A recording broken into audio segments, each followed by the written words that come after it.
Mr. Walton, did you make contact with aliens? Were you taken to another planet, to a mothership? How did they communicate with...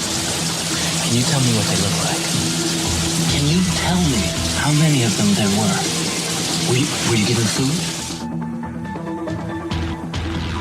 But the teachers are alive. They're not books. They are the very living essences of nature itself. What a strange person. Unbelievably powerful supercomputer that's running our reality, and we don't have a clue as to how to operate it. So when maybe you or somebody else creates an AGI system and you get to ask her one question, what would that question be? What's outside the simulation?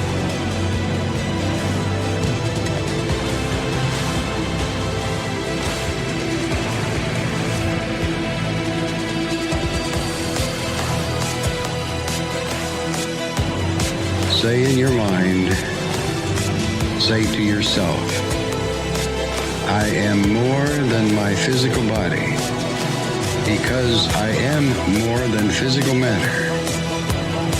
I can perceive that which is greater than the physical world.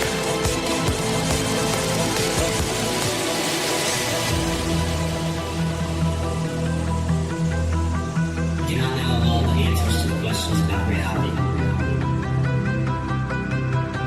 Do not claim to know the ultimate truth about life. I seek that which has been made hidden. As a part of a family of explorers of consciousness. I'm the Voidwalker.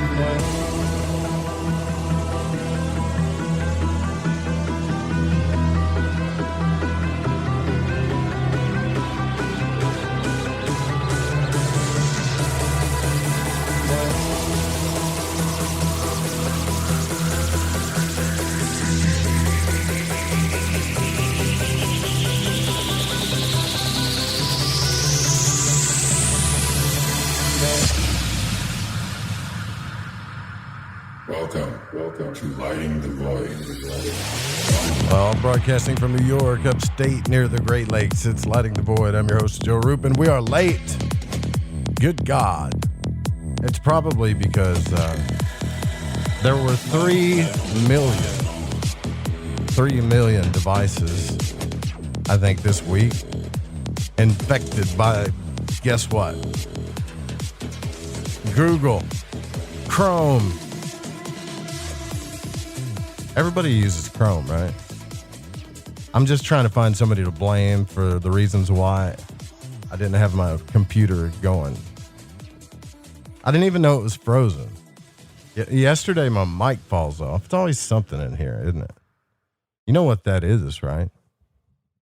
I'll tell you what that is. It's piss poor show prep. It's totally my fault.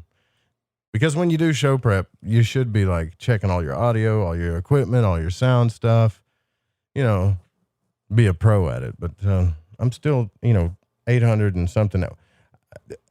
Speaking of that, like Audible does podcasting. I don't know if you guys know this. And I thought we had done 600 and something episodes. Honestly, I did. But as soon as I uploaded the podcast to Audible's showing that we have 800 and something episodes in here for this thing. So I don't know. Anyways, moving on. If you want to support this show, you can. You can go to lightingthevoid.com. You can sign up to our members site. We released the episode of the Astral Journal today. So all you patrons should be able to go in there and watch it. And you, for the most part, unless I send you the link directly, you'll have to watch it in the Patreon feed because people embed that stuff everywhere. So that's how I kind of have it set up. And then you can also make a one-time donation, or you can grab something from our shop, which a few people have.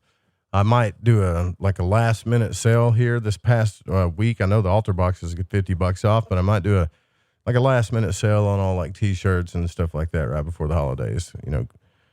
There's nothing like giving the gift of Voidwalker swag or magical altar boxes to the person that has no idea what it means but you.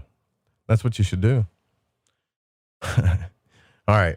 So you can do that if you want to support the show. And if you can't do any of that, just tell everybody how much you love us. Leave a review on iTunes. We put all that stuff up on the website. And then if you leave a review via Spreaker, or not Spreaker, I'm sorry.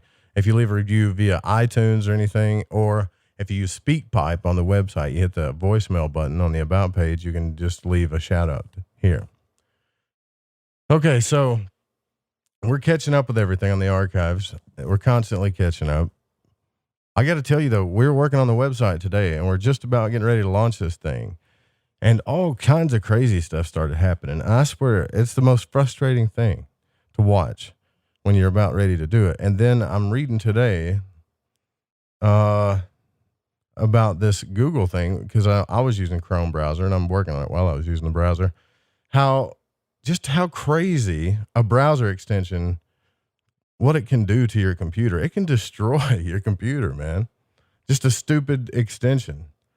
Like, I don't recommend using Chrome or anything anymore. Like, I'm going to go back and try to use whatever that other one I was using where everything's covered up there. Like, we can't even use mainstream stuff. There's so much crap in it now. It's just stupid.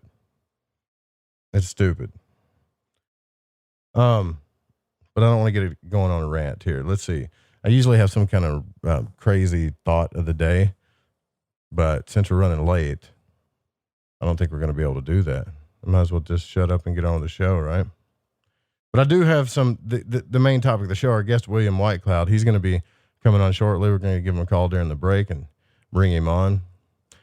But this kind of like spins off of what we talked about last night. And it's something that I've been discovering myself and with friends and other people that are close to me, that there are definitely hidden forces at play in the world. That's all there is to it. We are able to see them through the archetypes and the symbols for understanding occultism and understanding the esoteric meanings to all these things. And if you're not doing that, then you're really missing out, because if you start seeing that, then you can take a little bit of control of your life in ways where you've been victimized. It's pretty much what is going on here. But we would like to think, at least I would like to think, that the workings of the universe are mystical and magical by nature, or possibly a technology that I don't understand that we call spirituality or something. We just don't understand it. But to me, it's definitely magical. It's for sure. And most of the time, and I think what we're learning right now, especially in this conjunction, or whatever you want to call it, of planets and stars at this moment, we are learning big lessons about how we get in our own way. Like massive lessons, right? So we get in our own way. We manifest all the stuff that we want, but we also get in our own way. And then when we have good things in our lives, we sabotage them because we are so used to bad things and fear and pain, and we're just so used to it, we become comfortable with it. So when real happiness comes in our lives, the things that we long for, we sabotage it and then we just screw it all up. It's easier to do that than accept it, right? It's kind of weird. I don't know why we do that. I really do. Actually, I know why we do it. Because the second it shows up, we freak out and we're afraid that it's not real or it's either going to leave. That's all it is to it. And that comes from a place of lack. But I don't want to get into the philosophy of that and magic. There's plenty of courses on, you can read about that, learn about that from Mind and Magic. You can go to the Fringe.fm and click on those banners there. But we got to start thinking about our willpower. Are the forces that are like running this place? That's a good question, because I'd like to think that the forces that are behind all this stuff are working for us, not against us. Like that it's actually happening for us instead of to us. That's not the messages that we've been told. We can play like dark, scary music and tell you how the New World Order is trying to take everything over, and there's crazy, mean people out there trying to manipulate you. But I think for this audience, at least, and for you, that's a laugh. That's an understatement. We know that. The question is, when are we going to start fighting back? The only way to fight back is to tap into our own power, conscious exploration, understanding the symbolism, using things in a practical way, not just talking about them and just understanding them, using them. That's the only thing that's going to change. At least that's what I believe. God, I sound so preachy. Let's lighten the mood a little bit. Let's talk about something cool real quick. So today has a special event, and there's always something crazy every day, right? There's a, peanut butter and jelly sandwich day or whatever. So this day is send a sweet email day, and most emails contain news, a request, or usually an angry question. But today, send somebody an email that tells them that you're thinking about them. Send a good, positive email today. And if you want to tap into some more energy today is also chocolate covered anything day. So eat something with chocolate on it.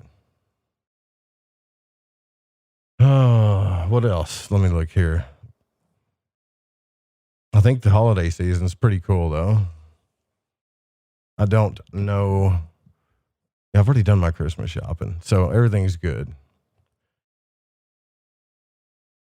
So there was a group of carolers. Have you guys ever, how long has it been since that's happened, right? I remember doing that when I was a kid. There's a group of carolers that were walking the neighborhood last night. And I think I heard them singing, but I also wasn't quite sure if I was dreaming, I don't really know if they were singing Porch Pirates. I don't know. But I was thinking about that when I was a kid. We got to carol once. Like I went with my 4-H group and sang Christmas carols to the neighbors. Does anybody do that anymore? Or is that just like totally gone? I don't think anybody does that anymore. And here we go. Here's a fun, interesting fact. I should have made this a bit or something. A survey of husbands revealed the obvious, like we stress the most over buying gifts for our wives. I'm saying we, like I'm married or something. I'm not married. So here's a Christmas shopping tip for you married guys out there. Never buy anything for your wife that represents sex. In other words, don't buy your wife a thong unless you know how to untie it from around your neck. You should. I don't know. I don't know what I'm talking about right now, actually. I'm just rambling. So here's the thing. I thought about that the other day because someone was trying to actually, I'm not going to say their name, but they were really, like someone was being vulnerable to them. And it's like the last thing you want to talk about. I don't know why. Dudes are stupid. We really are sometimes. Let me get into some real news. Okay, so a Denny's worker, and this will be the last thing, we're going to break. So a Denny's worker, tired of anti-maskers, just quit right on the spot. Now, besides over like 300,000 COVID-19 related deaths in the U.S., another reason to mask up is that, honestly, retail employees and restaurant staffers, they're just tired. They're sick and tired of it. We all knew this was going to happen, though. They don't like telling, they're tired of not only wearing them, but they're tired of asking people to please put a mask on. And it's getting like psychologically tiring, this whole thing. They're tired of asking people. So this video came out of a Denny's worker that he was asking 2 people that just walked in to wear a mask. And one of the customers claims that they don't have to because of the Civil Rights Act, which is correct. They don't. And clearly tired of hearing every excuse out there, the waitress did the only thing left to do and quit. They quit their job because someone wouldn't wear a mask. Also, they got audio of Tom Cruise, the guy that seems like he's so sweet and nice to everybody, just dropping F-bombs on people, threatening to fire everybody on the spot because they weren't wearing masks. So these men that were unwilling to let up accused the worker of discriminating against them. And the apparent manager then stepped in to tell the men that they can't come in without a mask. And the men try to argue with the manager as well, once again claiming that they have a religious exemption, which they don't. They're just saying, but who knows, right? But one man replied, okay, then you lost our business. This is pretty much what's going on around the country right now. It's ridiculous, but it's still kind of fun to watch people just psychologically break down and arguing over masks. And don't you realize that this is what they want us to do? This is exactly what they want. And I don't even have to explain who they is. It's got to be like somebody evil, right? Check it out. We have a religious exemption. We just don't want to wear a mask. You're required to wear a mask to enter a restaurant. Pardon me? You're required to have a mask. So It's our religious belief, though. it's under the Civil Rights Act of 1964 that we have an exemption, religious exemption. I quit. Listen, there's a love song playing in the background, right? Nothing's gonna stop us now. While this whole thing is like they're arguing over masks. I don't know. I don't think you guys can hear this, can you? Did I not? Is it not playing right? Aw, that kind of sucks. I don't know. Can y'all hear me? Make sure, just say yes in the chat if you can hear me. Okay. All right. Good. Everybody can hear me. You scared me for a minute. Anyways, listen to this. Just listen to this. Some of y'all didn't hear it. Some of you did. I got 2 streams going. Listen.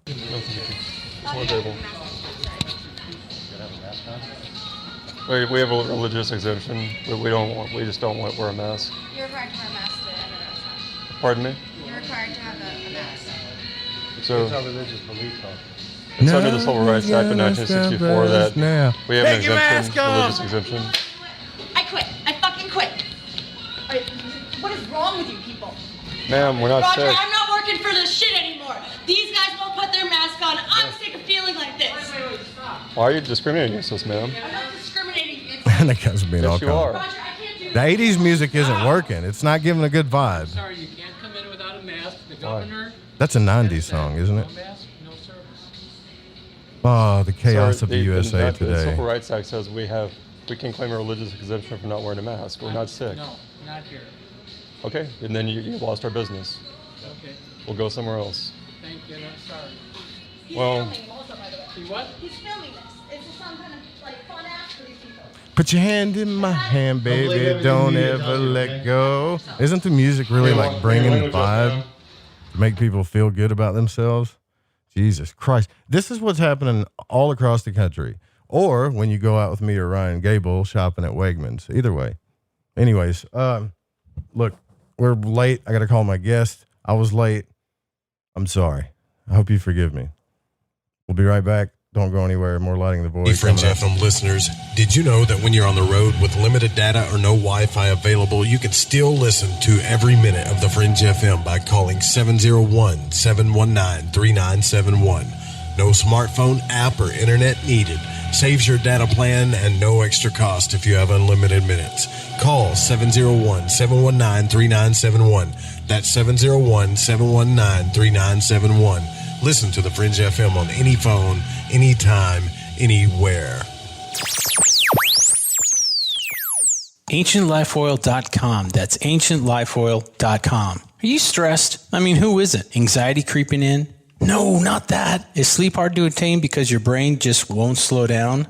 We're living in crazy times, and the fear knob has been turned up. Okay, there's an answer. Take a big breath, exhale, and go log on to AncientLifeOil.com. CBD, broad and full spectrum, organic and non-GMO CBD for you to enjoy. Change your tune from fear to calm. From brain overload to clear thinking. 0.003 THC on full spectrum and 0% THC on broad spectrum. Competitive pricing with the best quality. Also know everything is going to get better. No worries. Be happy. CBD can help calm so your nerves don't think they're a 6-string electric guitar. Enjoy life, smile, and log on to AncientLifeOil.com for great CBD. Good. Sorry, That's I'm a little late. I had some tech AncientLifeOil.com. issues there, You'll be glad you did. We're about Want to to get know going what's on here. the Fringe FM? Check out our schedule at thefringe.fm. As long as Hola, Fringe listeners. This is Dave Cruz of Beyond the Strange, and you're listening to The Fringe FM. This is Malorcas45, fan of the Fringe FM, challenging everyone to open their mind's eye. Listen to Lighting the Void with Joe Roop to gain precision for your third eye vision. My name is Jake. I'm from Billings, Montana, and I am a Void Walker. Hey, Joe Root. Thanks for lighting the void. This is Janine in the bluegrass of Kentucky, and I am a Void Walker. What's up, guys? This is Damien from San Marcos, Texas, and I'm a Void Walker. I listen to the show to keep myself aligned with the world. Hi, this is Laura, aka Laura Lavender. I'm from Las Vegas, and I listen to Lighting the Void because it helps me understand some of the strangest experiences I've had. So thanks for all that you do and for always being there for us, Joe.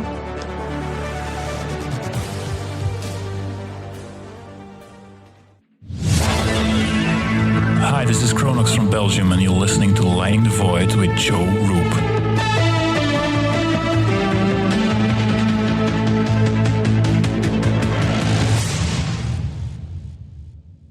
Hey, this is country music singer and Void Walker Jason Benoit, and when I need my fix on the world of magic and the capabilities of the human consciousness, I listen to Joe Roop right here on Lighting the Void Radio.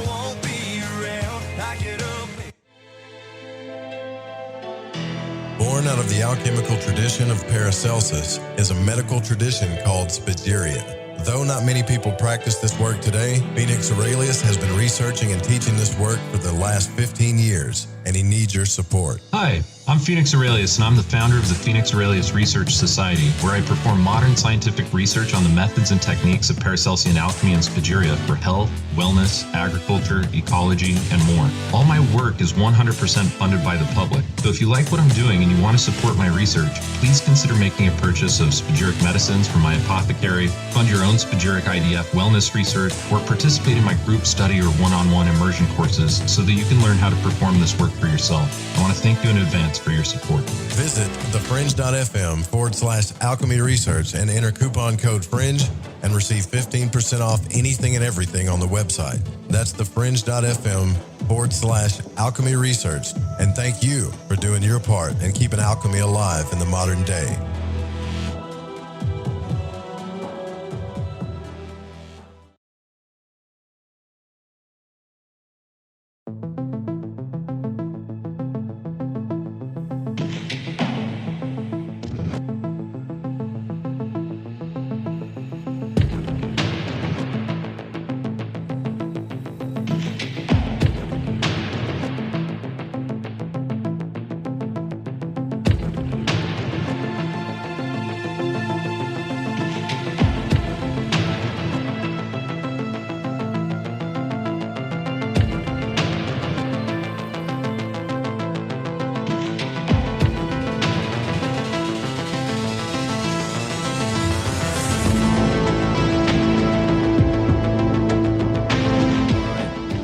All right, welcome back to Lighting the Void. All right, so we're going to get serious now. I know, did 800 and something episodes, I guess, 600, 800, who knows now. That was probably the top 4 that I made a fool out of myself. I just thought it was funny. Like, I really thought it was funny that they got that loving, adorable late 80s, early 90s romance music on, and everybody's falling apart over face diapers. It's funny. I'm not trying to make light of masks or anything, but good God, people just learn how to talk to each other better, maybe, you know. But that's what's happening. So the question tonight is, are there hidden forces at play in the world? Our guest, William Whitecloud, is here with us. The website is williamwhitecloud.com, also naturalsuccessacademy.com. And Natural Success is a training and mentoring provider.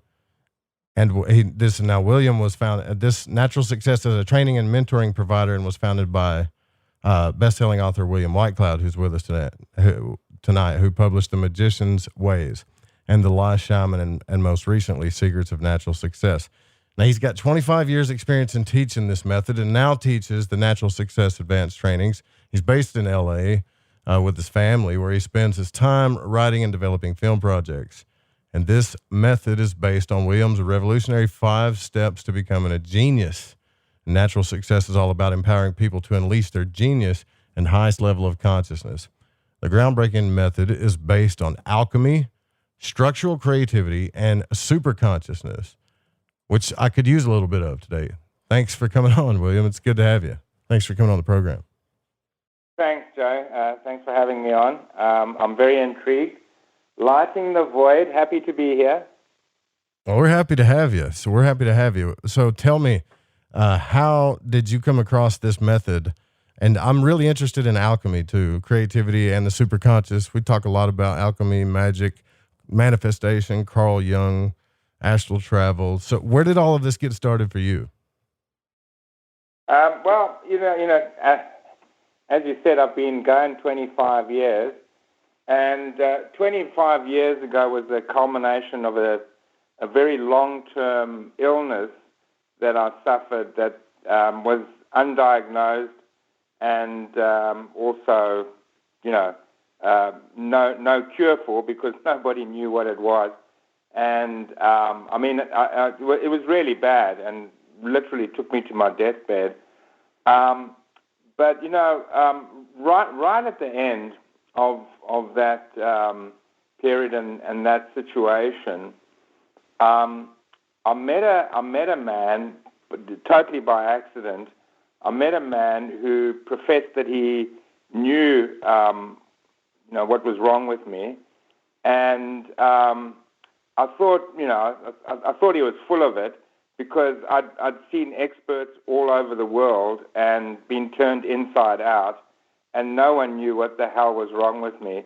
But I soon believed him after he shared with me his own experience, and from what he told me, I just knew that he had suffered from exactly what I was suffering from, and it had suffered from for 10 years or so. And more astonishingly, he told me that he had cured himself and that he had the cure and he could give me the cure.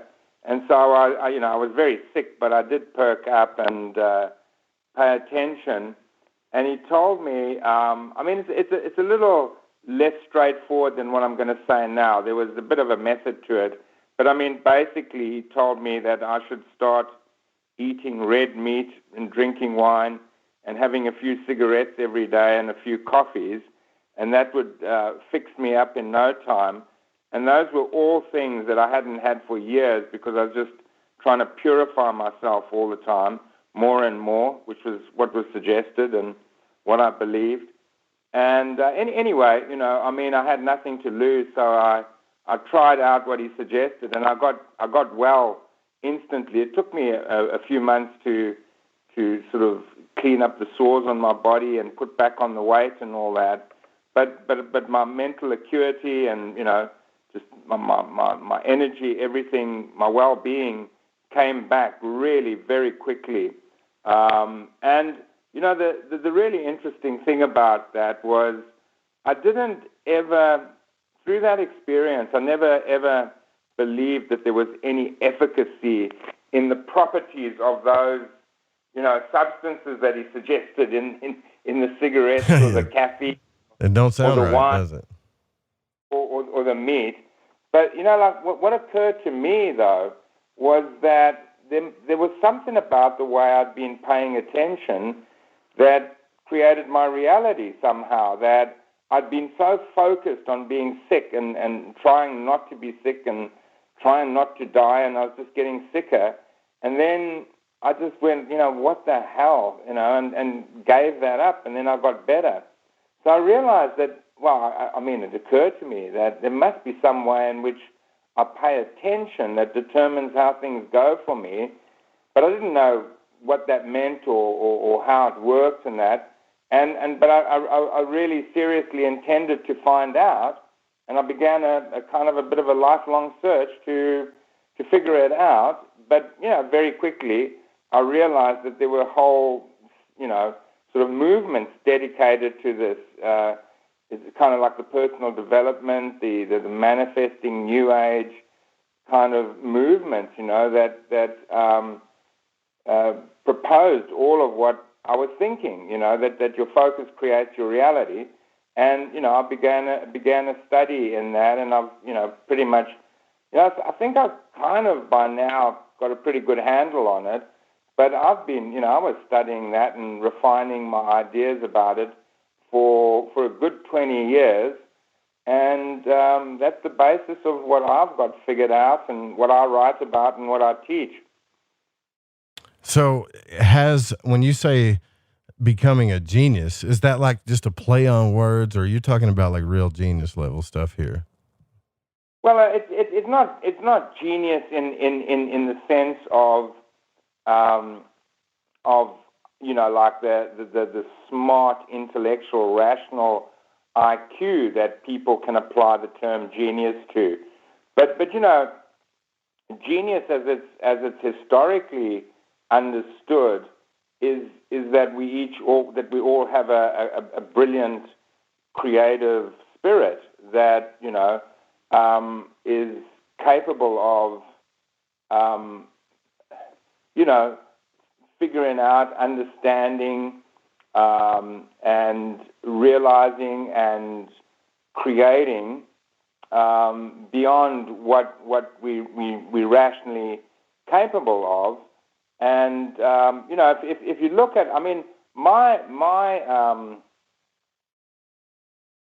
sort of field, as I would describe it, is creative development. And if you look at creativity as it's delineated academically, the levels of creativity, you'll see, because there's no real standard in it, but you'll find delineations that go something like unskilled imitation, skilled imitation, low-level derivative, high-level derivative, innovative, inventive, and then genius, and genius being the ultimate level of creativity, the sort of the highest level of creativity.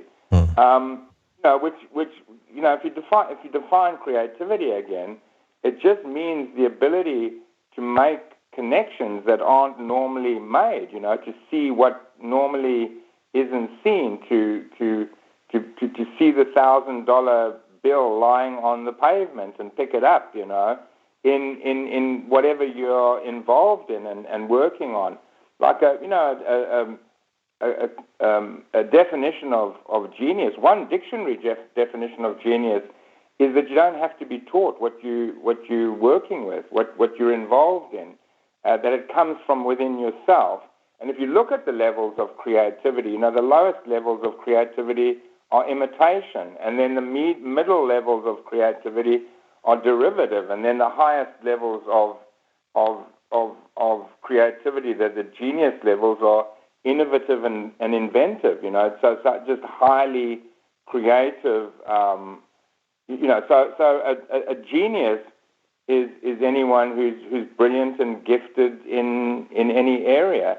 And what I know from what I know and what I work with and experience and see the truth of all the time is we all have our own kind of genius. We're all have gifts and talents, abilities, extraordinary gifts and talents and abilities that either are evident or dormant or buried in us that can be awoken for us to apply to create our highest expression in life and lead to our highest satisfaction and fulfillment.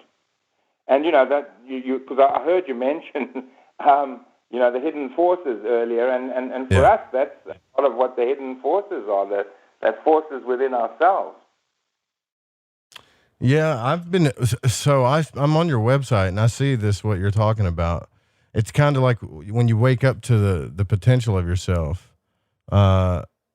There's different, you talk about the different levels of creativity, which is, you've really analyzed this down to the human potential, and the human potential is something that we talk about quite a bit, and mostly through conscious exploration.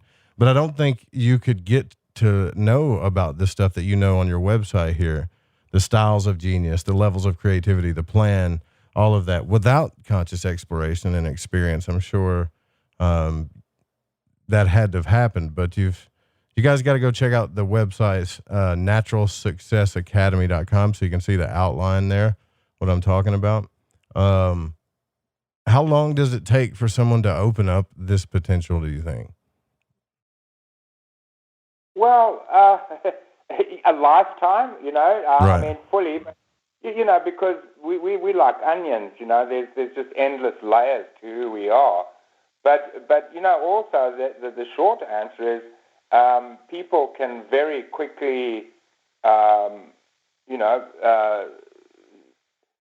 grasp, connect with their genius, connect with their super consciousness is what we like to call it. People can engage it and start using it to brilliant effect very, very quickly. Because it's there. It exists now. You see, like rationally, as we are, and as we develop as human beings. I mean, just from when we're born, physically and mentally and all that, we develop, right? And so we used to thinking of that.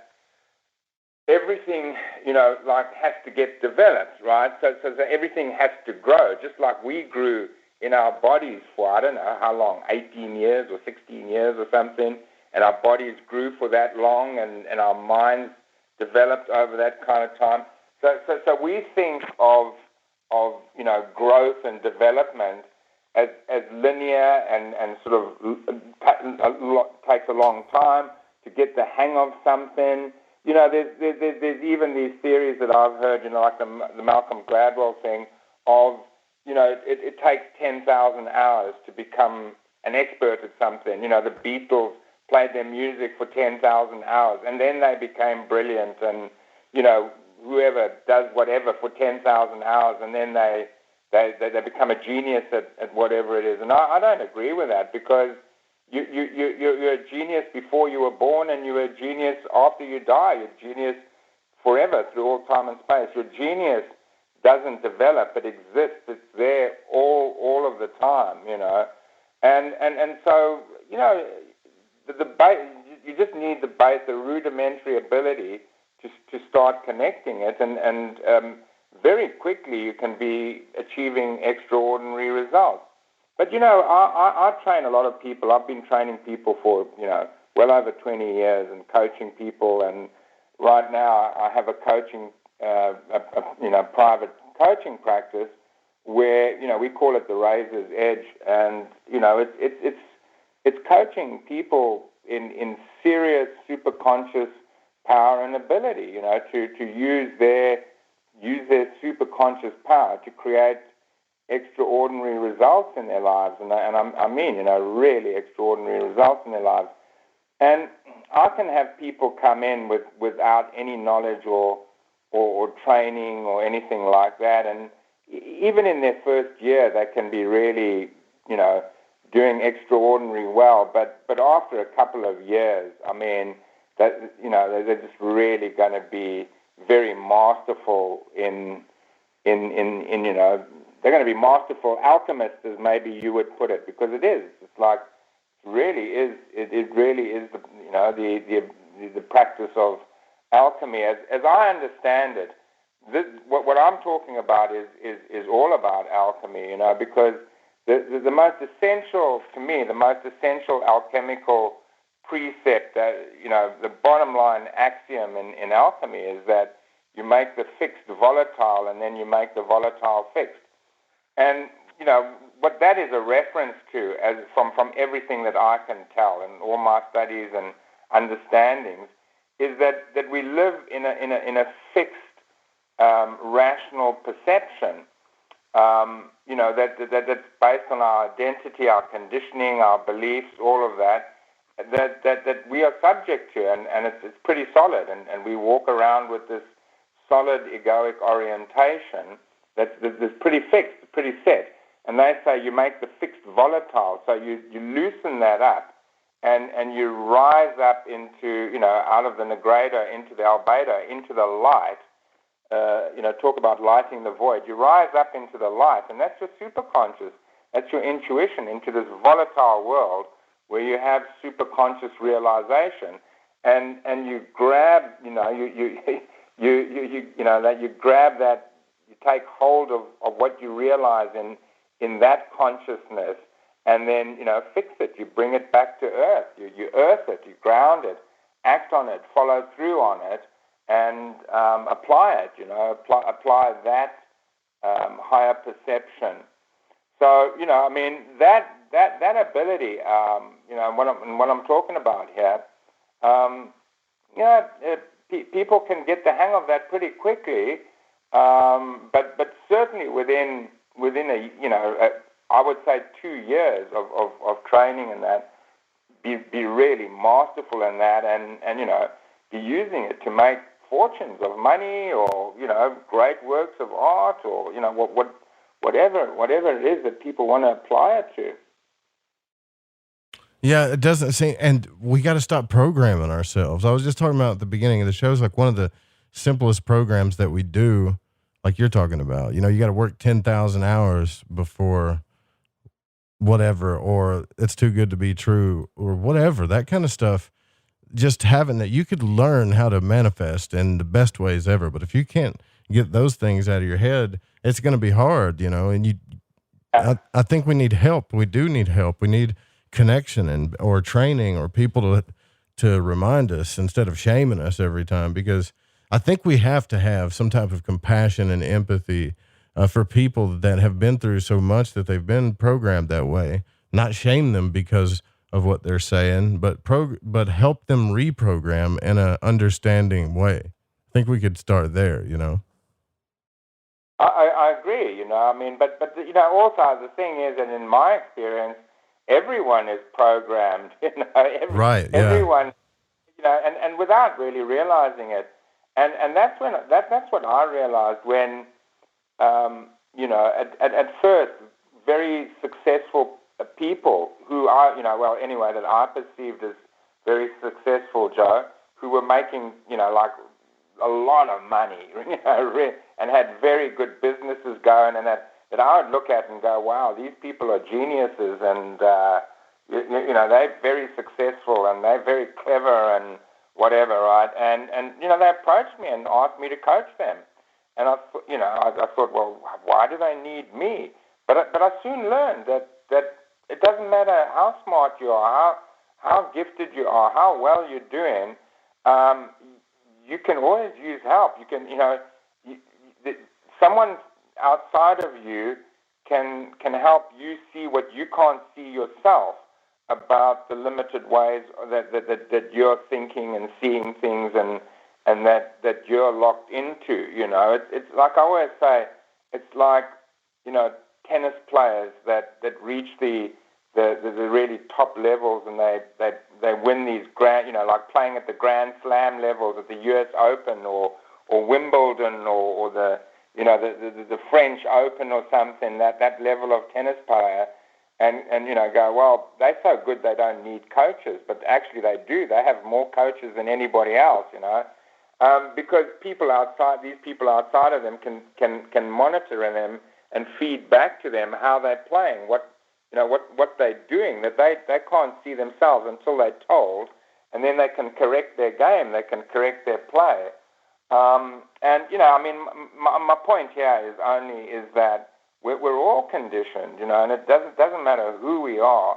We all have layers of belief, of that we don't even know about, the layers of belief, of assumptions, of theories, that we just, stories that we just tell ourselves, and without even just questioning them, and actually without even realizing we're telling ourselves or other people those stories, So that's what the alchemists called the Negredo, the lead, the fixed world view that we stuck in. That it's okay because that's our anchor here. But when we go to create, we have to rise above that. We have to rise out of that and view the world from a higher perspective, right? And that's the creative superconscious world view perspective. All right, so you're saying that on your site here, there's different types of geniuses. That there's the artistic genius like Andy Warhol, the inventive genius like Nikola Tesla, the visionary strategic genius. Now, are you saying that we have You say here, everyone has a personal style of genius, and it's easily within the reach of every human being to attain the highest level of creative empowerment. Do we have some of these, or are these like things that you believe we're destined to be, or is this? I believe it, and I could be wrong. It could be my conditioning, but my experience is that people have pre-existing destinies, as you put it, pre-existing gifts, talents, abilities. People are genius in their own personal ways. I mean, some people are like Einstein, a theoretical, mathematical genius, and others just can't get their head around mathematics. I'm one of those. I mean, I just never, I didn't go past adding, 2 and 2 together, I think, the traditional schooling models and methods are changing now, but they really, unfairly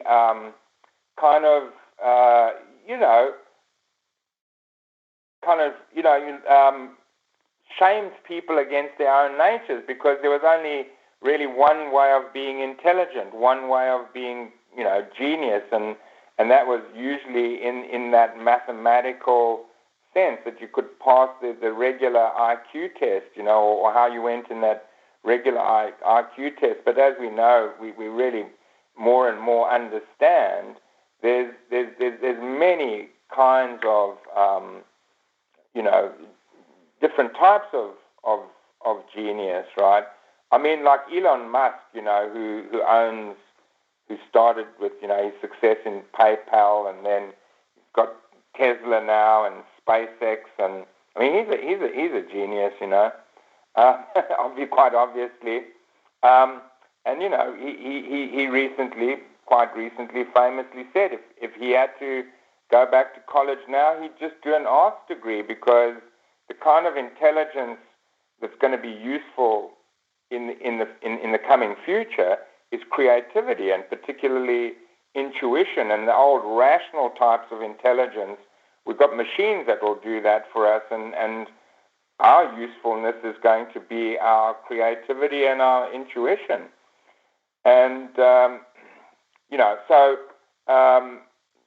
just to answer your question, I say, different people are gifted in different ways, quite obviously, because we can see that in very obvious ways. There's some people, we can all run, but not everyone can run at the, sprint at the Olympics.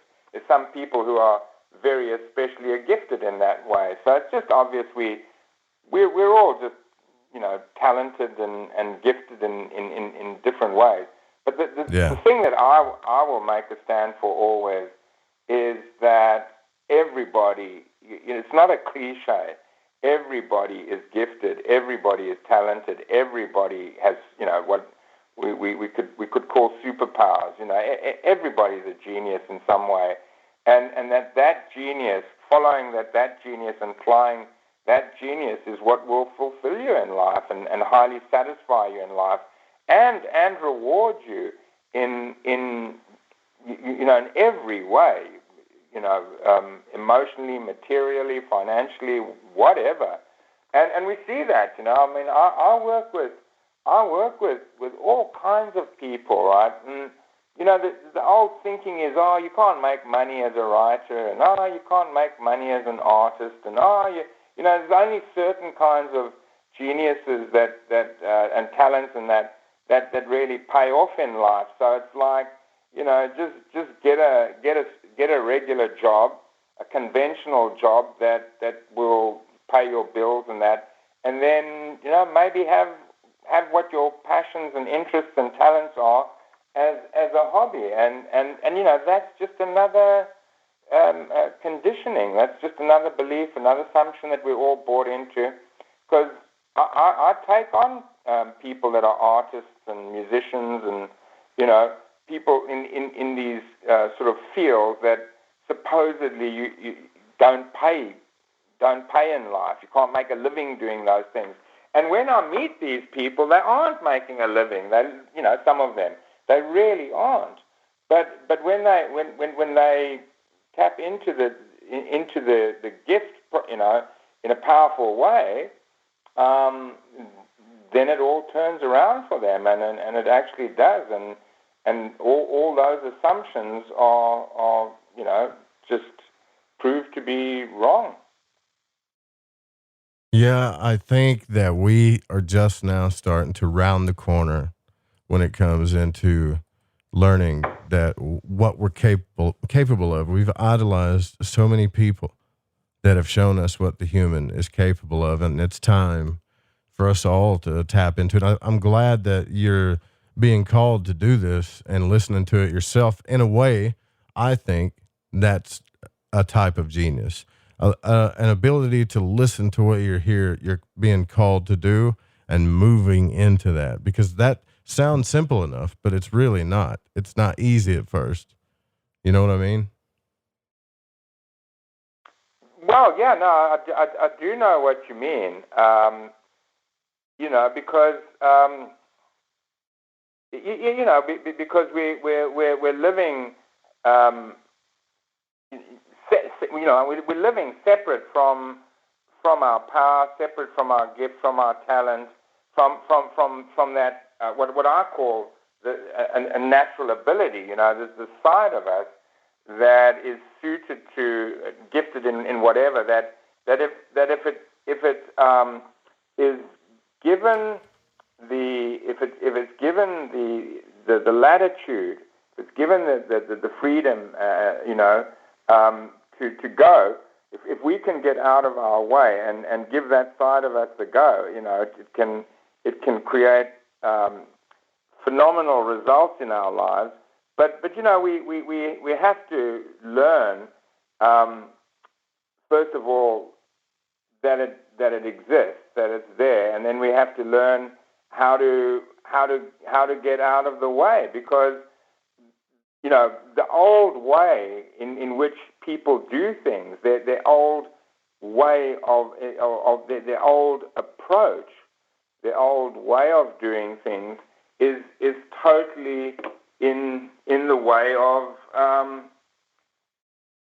their natural ability to create whatever, right? To work super consciously and create in whatever way is truly natural and powerful for them to work. So if you're working in a way that you're conditioned and used to, well, that way is in the way of your power, right? Of your superpower.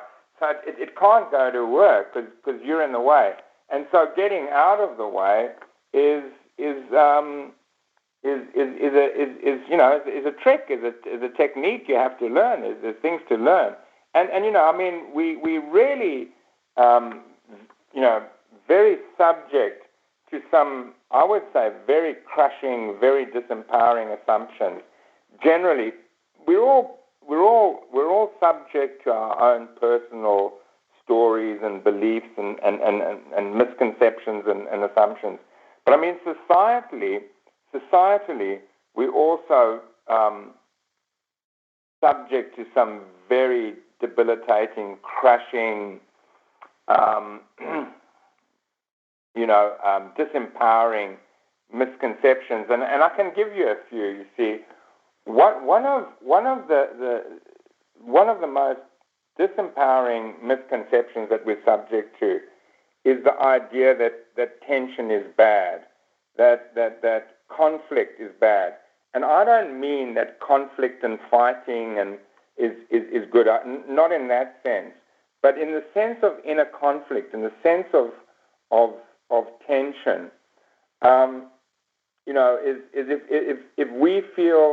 If human beings feel uncomfortable about anything, they cannot handle tension. They cannot hang out with tension traditionally. They want to get rid of it. They want emotional stability. Yeah. When I go around the world before COVID, and I go and I talk in London or here in LA or in Sydney, Australia or whatever, and I've got a big hall packed full of people, and I say to the audience, I say, who here hates tension, conflict, tension, and that, and who would love me to give you a technique right now to get rid of it forever?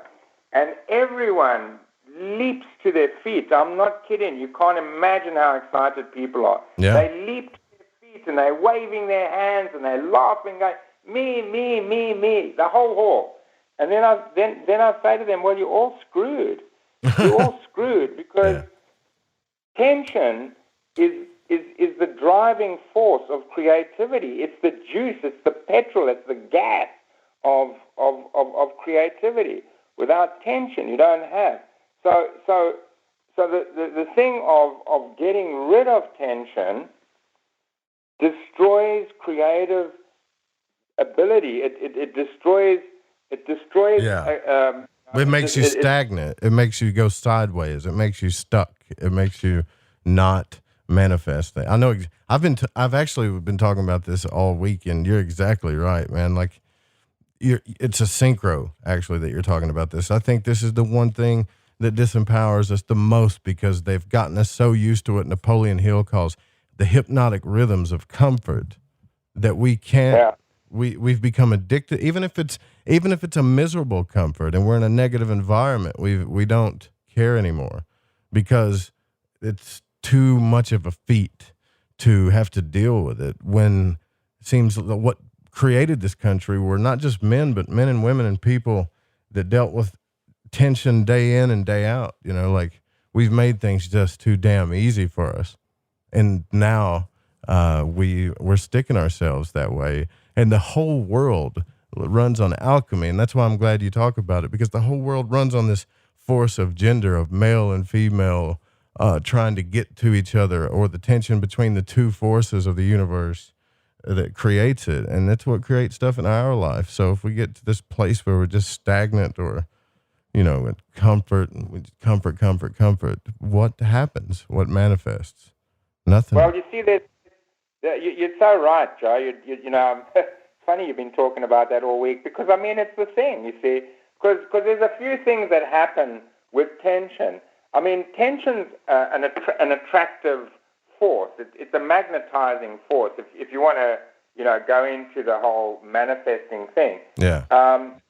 Tension manifests, right? But also it's very creatively stimulating because as long as tension exists, the subconscious needs to resolve that. Then the subconscious goes to work to resolve that tension. And then what it'll do it'll throw up wisdom in relation to that tension. It'll give you a higher awareness, a creative perspective of what's going on, And so if you always just, just getting rid of resolving the tension all the time, you're cutting down on the magnetic manifesting attractive kind of force in your life, and you're also not ever allowing yourself to arrive at superconscious, high level creative, genius awareness. You're not seeing the $1,000 bills on the pavement to pick up, And so that's what I'm saying, is there's a lot of misconceptions by which people operate, which then don't allow them or doesn't allow their creative spirit through, their conscious creative self through and ability through. And you can learn and you can read all these books all your life, and I meet the people who do, and they it's almost everybody. They just learn and learn and learn. Well, it's stimulating to learn, right? But you got to do, right? Come on. I get what you're saying. I totally get what you're saying. Let's do this. Let's take this call. Are you still with us? I didn't lose you, did I, William? Yeah, I'm here. Okay, let's take this caller. We got 905 area code. You're on the air with William Whitecloud. Who are we speaking with? 905. That's you. Maybe they don't hear me. I don't know. But I think, just one second, I'll get this call through here. I think you're right, though, but I don't, it seems like that we're like repeating a lot of this stuff sometimes, and just hang out there for a second, caller. I'll get you through. And it doesn't, what do we need to do different? What about your program is going to change things?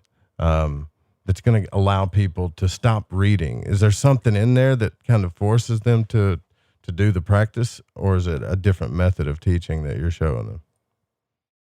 No, I mean, it's very practical, right? It's a combination between it's a combination between sort of like a mechanical structure that you set up, and then also like higher superconscious awareness to drive the creative machine, as it were, right?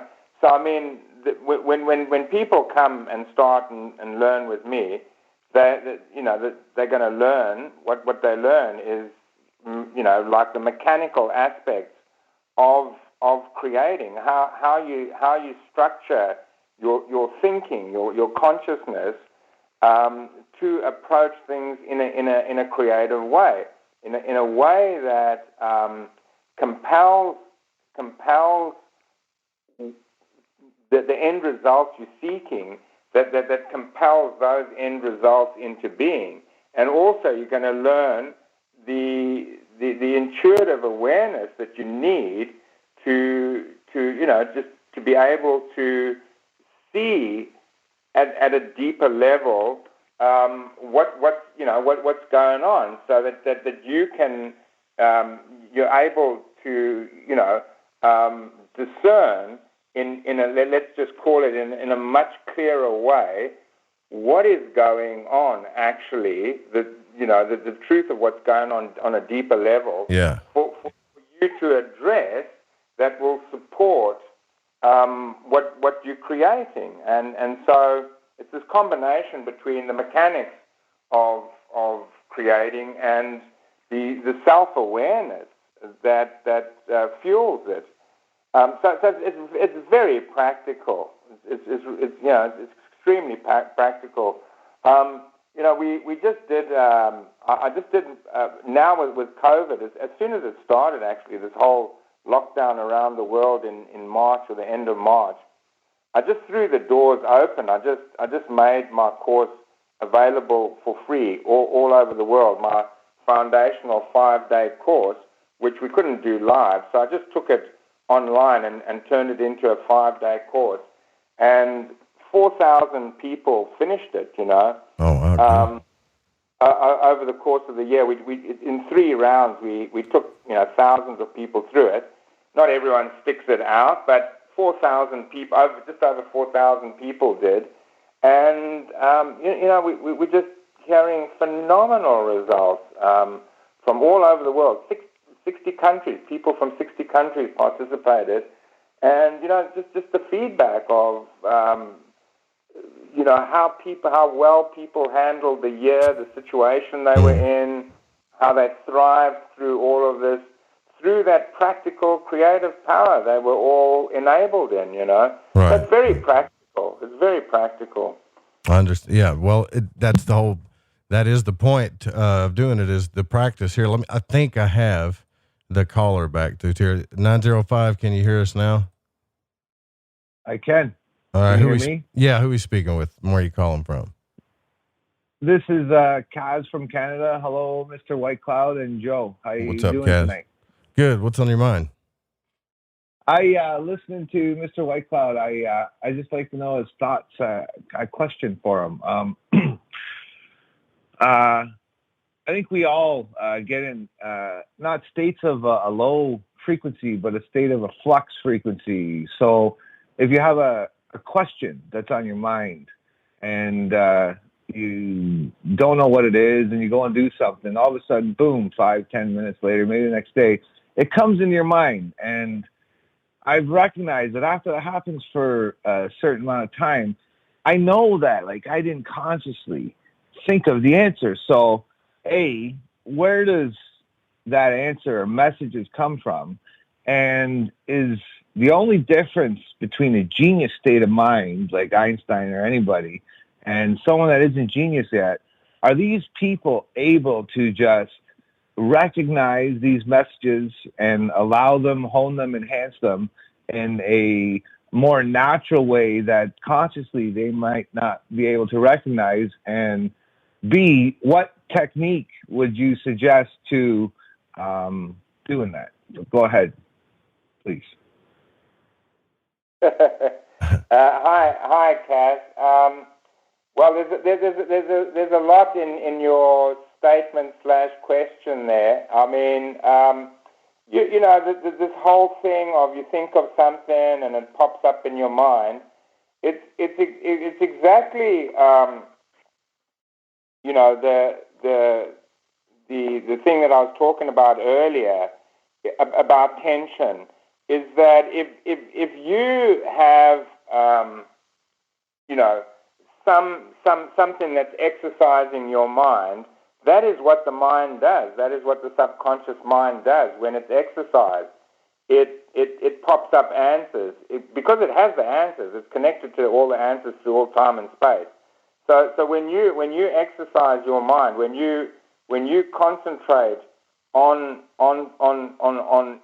anything, you know, your subconscious mind's going to go to work on the answer, and it's going to pop it out someplace. You know, it's like if you look at scientists and the discoveries they make, they're often working with problems. Let's call them problems, and then they're looking for the answers mathematically, or you know, the science, the inventive solution to something, and they have the end result they want, and they have the problem that they have and the solution that they want, and they focus on that, and then they go and they walk their dog, and or they have a shower, or they have a dream, and it pops out, and it's a classic thing of, you know, the concentration of mental energy and the message that sends to the subconscious, and the subconscious digs up the answer and presents it at some stage where the person is relaxed, you see, and you think of it as out of the blue, but really you apply the pressure, and then the subconscious goes to work with it, on it, and then when there's a relaxation, it pops up the answer, and that's a very important. Exactly. That's a very important masculine-feminine balance, right? In the whole creativity, and also, you know, the thing that you ask is, well, what about these geniuses? You know, are they just more receptive to it? Are they just more open to it? Are they more naturally disposed to being in touch with their genius? Some of them are, but a lot of you know, a lot of people that we know of that are genius, and you just think of geniuses and you know, you go, well, they were just born like that, they're naturally like that. They actually weren't. They studied. They had mentors and whatever, right? And there's a long tradition and history, and you'll be surprised all through the ages. Genius people, you know, a lot of them actually weren't just totally genius. They were somehow mentored or trained in creative ways of thinking. You'll be surprised how many of them weren't natural. Like I know, for instance, Steve Jobs, for instance, who in many ways was a creative genius. You know, I know for a fact. I actually know someone who mentored him in his creative process. So you just go, oh well, Steve Jobs, you know, he was this really brilliant guy, and you know, wow, he was clever, and look at him. And I mean, he was, but make no mistake, there were people that taught him, specifically trained him in creativity, you know. And so that's the thing is, well, don't worry about other people and their creative process and that. The good news is we can all be trained in connecting, you know, with our genius and applying it. Yeah, it's very well said. I got one more question. Is that okay? Yeah, go for it. Yeah. Sure. Okay, so then at the end of the day, as it pertains to what you just said, would you say that when you have something that's puzzling you, questioning you, whatever, you just need to ask it once and bring your attention to it, and then just forget about it, but visualize yourself allowing the answer to come and receiving the answer. Yeah. Yeah, I mean, anytime I want to know anything, that's what I do. I just make the intention to know it, you know, and then it you know, the answer will come to me for sure. But you know, also I've got other techniques where I can instantly tap into it without, you know, there's certain things I can sit with and allow it to arise. But also I've got techniques for instantly knowing, for inducing the answer right away. You know, like for instance, I'm the author of 3 books, and you know, I've done very well with the books. You know, very, very well. And you know, my background is that, you know, I was a high school dropout. I had a history with a father. My father had a lot of problems, and he really influenced me negatively in terms of my intelligence and all that. He kind of brought me up thinking that I was a complete fool, and you know, so I was very intellectually. I had a very strong intellectual inferiority complex that carried itself through school, and you know, I also attracted the teachers that made me feel very intellectually inferior, and I grew up believing I was really dumb.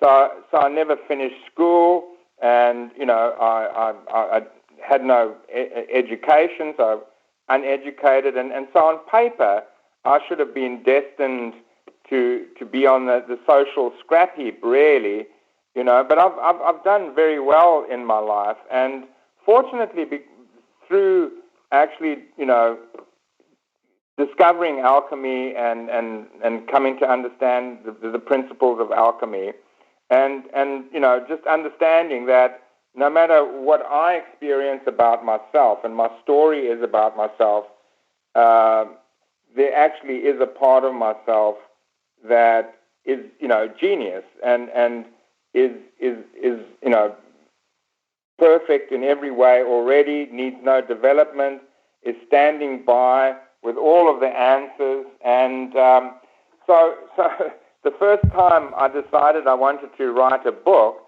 it was really kind of weird, because it was just, well, I'm uneducated, I'm not trained in writing, I can't spell, you know, I don't know I don't know the conventions of grammar and all of that, right? That's exactly why I haven't wrote a book. I know exactly what you're talking about. I'm worried about all that stuff. Yeah. You know, but I was trained in creativity, you see. So I just knew that, well, I can put all that aside and then just tap into my superconscious, and you know, instead of waiting for something, you know, I can induce a flow of information, in this case, writing, you know, and that's what I did. And so, you know, I'm from Australia, and I used to live in Australia, and so I wrote this book, The Magician's Way, purely superconsciously, just purely by sitting down and through the techniques I know and that I teach, tapping into my superconscious, and then getting this flow writing, and I wrote that book sentence by sentence. I did not know what was coming, 3 sentences ahead. And I wrote it, and I finished it, and, took it to someone who I knew was an editor, and they read it, and they went, wow, this is pretty good, if we clean it up and all that, and they did, and it got published, and... Oh, wow. So you got published. So y'all, I swear I talk about this all the time, that your intuition is trying to tap into what you're really here to do and your creative genius. So essentially it's already there trying to talk to you all the time anyways, right? And so you just tapped into that and took a risk, got out of your comfort zone like you're talking about, went for it, adjusted as you went along, took another risk by being uncomfortable and saying, well, you published my book, which most people write books, 30 books, and no one ever publishes them. Not most people, but a lot of people. But when you're following, would you say like when you're following your divine purpose or whatever you're naturally here to do, your natural genius, it seems that success happens for you. Is that a golden rule, or is that? Absolutely. No, that's absolutely, because it's like, I don't know that I'm the best writer in the world, but I do have a gift of writing, and that gift of writing exists out of my life, outside of my life experience, because in my life experience and my upbringing and my conditioning and my circumstances, I'm uneducated, I'm dumb, I'm stupid and whatever. But in terms of a gift I have, I'm able to exit that reality and go into the reality where there's a writer, and the gift of writing, and just tap into that and access that, and that goes to work. And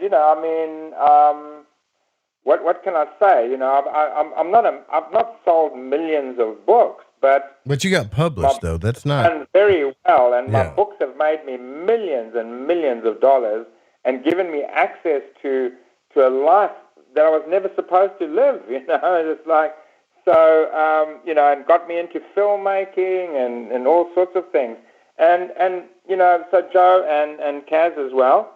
It's true for anybody and their gifts. If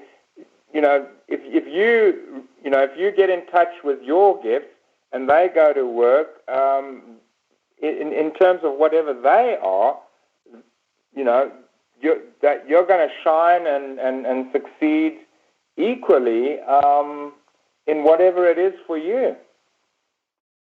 Yeah, for sure. So yeah, Kaz, you can download too the first chapter of his book. For free, if you go to the website, you can just fill out the newsletter form at the bottom, and you get the first chapter of this book, The Magician's Way, for free. And I would go check that out. I mean, this is the epitome of what we talk about on this broadcast, essentially every night. And it's really cool that someone's out there doing it, not just doing it, but also giving that energy back and teaching it with what they're doing too. You got any other questions, Kaz, before we let you go? Yeah, one more quick question. So would you it sounds like that's automatic writing. And if it is, what technique could you pass on that would help people do that? Well, it's actually not automatic writing. It's a little more sophisticated than automatic writing.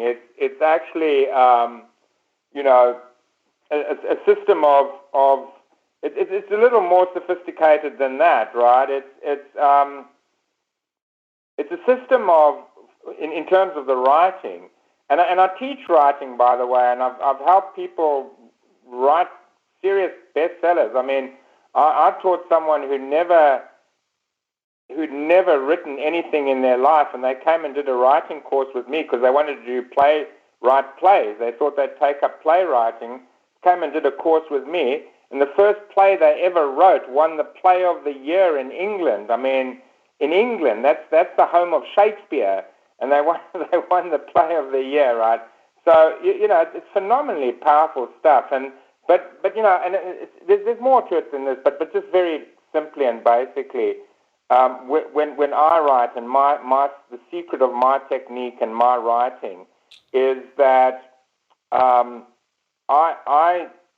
have a sort of a sense of the elements that I want my writing to achieve, that I want my offering to achieve. So I know what the theme is, and I know what the premise is, and I know what the genre is, and I know what the message is, and I have that like 4 or 5 good points written down that I want my offering to achieve. And in every writing session, I always sit down and acknowledge those end results. And then I also tap into the emotion. I pick up on the emotion of those qualities. And once you get that emotion, so you've given your subconscious the message of the end result, and then it's going to give you back the emotion.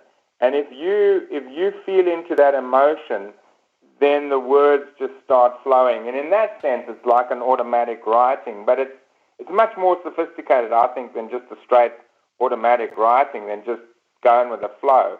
It's a very directed, approach. Really, it's a structural approach, right? Yeah, you're creating like an alchemical lab. You're creating a fire in you, essentially, to create, aren't you? Right. Yeah. Right. And I'm very familiar with writer's block and people who have writer's block, because I teach writing and I help writers and all that. And, the whole thing of writer's block and, all that, being stuck with writing, I can help people get over that in an instant. It's just reconnecting them to an emotion. Because, like I go, there's nothing there. I'm not getting anything. It's impossible to have that. It's impossible to feel something and not have some imagery or some words or, some sense of something, right? A flow of something. It's just not possible. It's just because you're not feeling, but as soon as you start feeling, the flow comes in. But it's just, what are you feeling, and that's what I think is important, is to direct the feeling, Right, yeah. People always see there's this Saturnian approach, I think, that I've dealt with in radio too, with hosts and stuff, or magic. They're like, where do I start? What books do I read? Which way do I turn? This or that. And it's like, well, when you go on a dance floor, there's methods to doing the dance, right? But you're in your head thinking about the method, and this method's been made. It's not exactly original. But you look over in the corner and you see the guy that just gives into the music, and he's got all the girls around him, and he's just going with the flow, right? Man, that guy can dance. Like, where'd you learn how to dance? And he either makes something up so he looks cool, but the truth is he just gave into it. That's it. Yeah. That's right. Well, in alchemy they say you use the emotion, right? Use the higher against the lower, right? And to me, it's just emotion, You use the emotion of the end result, but you've got to establish that end result. Yeah, because see, this is interesting, and thanks, Kaz, for your call. I appreciate it, brother. Yeah, no problem. Good call too.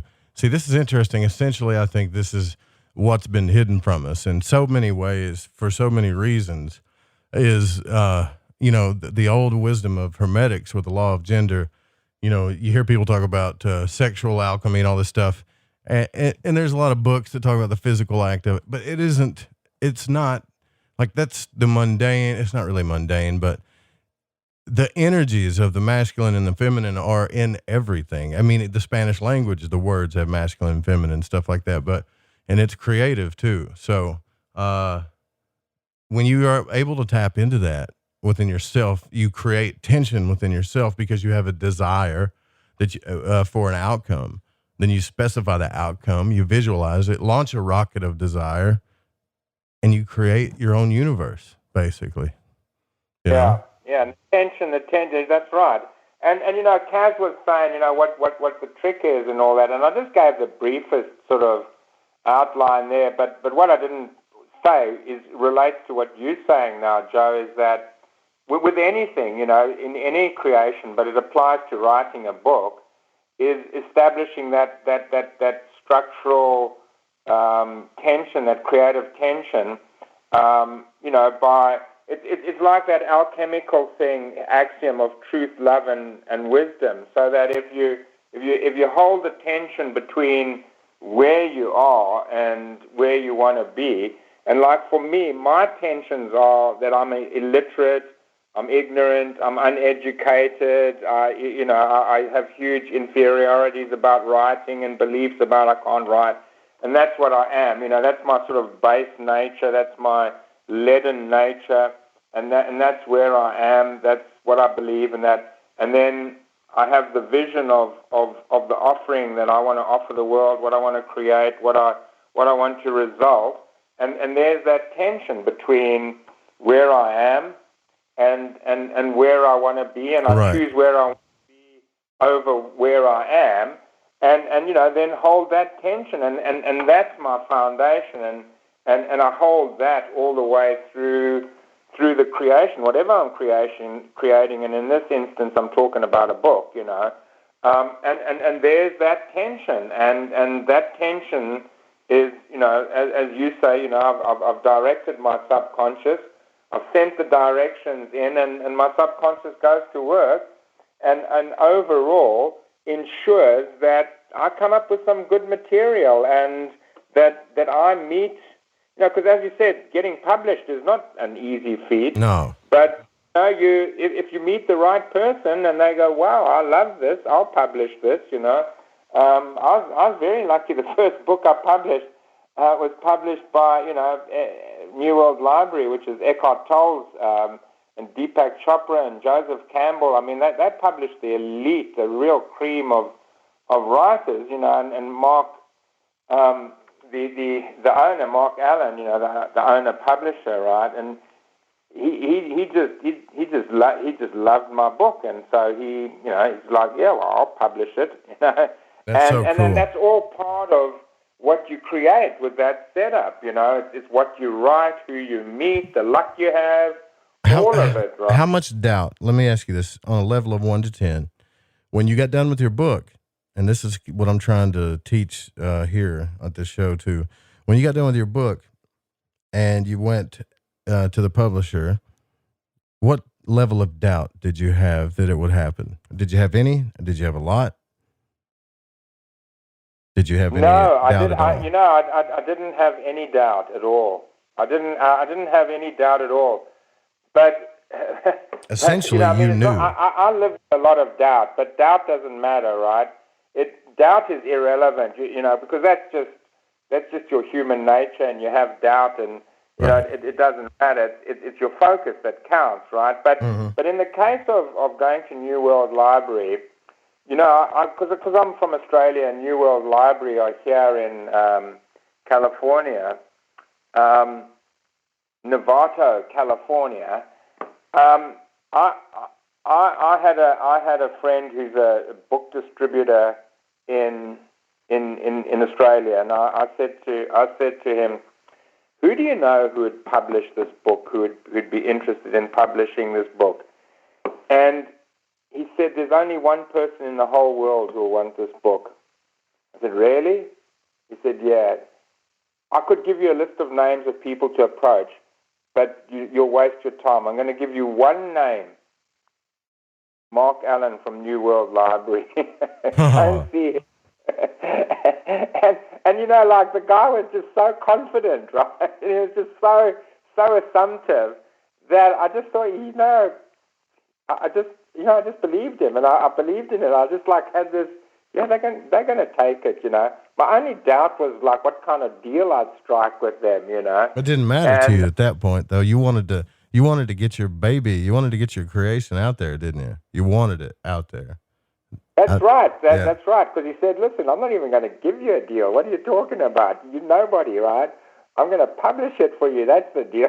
I said, okay, thanks. Right. Yeah. Yeah, see, and that's what all of life and creativity is about, is learning to get to those energies inside of us. You know, we have children and we think, man, that's a magnificent thing, you know, like look at the baby's the most divine thing. We also have no doubts what causes babies. Think about this, right? But and then like when the baby comes, it happens, you got a baby, the baby grows, it starts all over again. But whatever. When there's a process of that tension, of that creativity, of the spark, and also the letting go and letting nature take its course. Absolutely, yeah. That's right. And see, they have all these pictures of alchemy and gold and metal and all this stuff, and essentially it's the most hidden secret on the planet is tapping into these energies and seeing them in everything you do and in every aspect of yourself and in every single way. It is what creates and perpetuates or, you know, destroys, depending on how you're using the energies, everything. True. It's so true, and the example you give is the perfect example. Is the birth of a human being, the conception, creation, birth, and life of a human being. The masculine and feminine coming together, conceiving the child developing in the womb, in the void, and come into gestation, and then being born into the world, into form, and growing and gaining momentum, and so every single creation goes. I mean, that's exactly the very process I described in how I write a book. It's how I made a baby. You know, it's exactly the same. Yeah, that's all you're doing is you're making, and that's all we're doing, either making bad babies in our lives unaware or good babies aware, because we all have like this masculine and feminine nature inside of us. And so we got to tap into the force and form inside of us. Masculine is the force and form of that, you know, and the feminine is the form. So the energy itself of wanting to write the book, the energy of doing that and forming it, tapping into the forming nature of it, you're essentially doing a dance with yourself with that tension back and forth, creating a fire. And in alchemy, they show this picture, stoking the fire, making the boiling thing, you know, turning lead into gold. It's a whole process. Yeah, correct. And you're right. You know, we are, and we creative machines. We're always creating, and it's just, are we creating what's in our highest good or not? You know, or counter to our highest good. But we all creating. We're always creating. We because we are always applying that structure, but mostly unconsciously. You know, and the trick is to learn to apply it consciously, because we are always creating, and we are always establishing structures that will form into something. But is it just going to form into what we would love, what is an expression of our highest potential, or is it an expression of our lowest potential? You know, and that's why, if I can just say, Joe, the intuitive self-awareness component of this, because that's what I was talking about earlier, is what I teach people, is what we're talking about now, is the sort of structural component, the mechanical component of it, right? Mm-hmm. Right. But then there's the awareness component of it, because what's going to determine, what you create, whether it's brilliant or whether it's crap, whether it's in your highest good or not, will be determined by where you're coming from, because it's like the subconscious. People go, oh well, I'm directing my subconscious here. I'm seeing a big pile of money there. That's what I want. That's what I'm directing my subconscious, with. But it's not. It's the subconscious isn't shallow. It's smart. It runs everything. It's not just some little thing. It is the thing. It sees everything that's going on, and it knows where you're coming from. So that if you're coming from insecurity and financial insecurity and that, and that's why you're always thinking about money and that. It says, the power's in the financial insecurity, and then that's the structure, and that's what gets created, So in a way, you really need to be you need to be wise to create. You really got to know yourself and right. know whether you're coming from a negative vision or a positive vision, So that those are the main things that the foundation of what the work I work with people is what we're talking about here in the end. Is this structure, this creative structure that we set up, the mechanics of creating, as I call it, and then also the wisdom that works it in the highest way, in line with the highest potential rather than your lowest potential, right? And I think so. You've segmented these categories here too, and I kind of like that too, because if you understand the fundamental process of alchemy and creativity, but everybody's different, right? So say you and I are having a discussion, and I think with more image, I use my right brain more, I'm more emotional, and you're more logical. That means we could probably create good things together unaware, naturally, because those two energies are playing out. But if we're not aware of ourselves, like maybe we're a more logical person that's looking for formulas and fundamentals or formulas all the time, or maybe we're more of an emotional, imaginary person, visionary person. If you know that about yourself, then you might be able to figure out the easier or the most effective way to become the magician in your life. I can see that's what you're doing with this stuff. That's really cool. Yeah, I tell you, you're so right, because a lot of what I'm always doing is validating people and letting them know that who they are and how they do things and how they see things in their way is okay, and it's the best way for them to do it and the best way for them to be. You can't believe how hung up people are about how, sort of in a sense, wrong they are and how they should adapt. It's sort of like, you're rare to find a person who's just naturally just very happy with themselves and being themselves, doing it their way, using what they've got. Everybody thinks following their dreams and what they think they should do instead of everybody. This is what causes anxiety and depression, by the way. Sorry? What you're talking about is what causes the pain and anxiety and depression, by the way. People being trained not to accept who they are, That's the funniest thing, and I really mean this, it's hilarious, is there's a section in our work where we do personality typing, and people learn personalities on a very deep level, and they come to recognize their own personalities and that. And every single person almost hates their personality and wants to be, they pick another personality that they think that they'd rather be. I wish I was that personality type, right? And the people that are that personality type are hating on themselves and wishing they were another personality type. Yeah. It's quite hilarious, It's like nobody wants to be what they are. That's crazy. It is crazy. The second you tap into yourself and accept yourself, it doesn't mean it's not disappointing if others don't. Maybe it hurts you a little bit, but essentially, if you're like original individual, a complex snowflake, there's nobody like you, a mini creator, a god of your own world, a child of God. No one's exactly like you.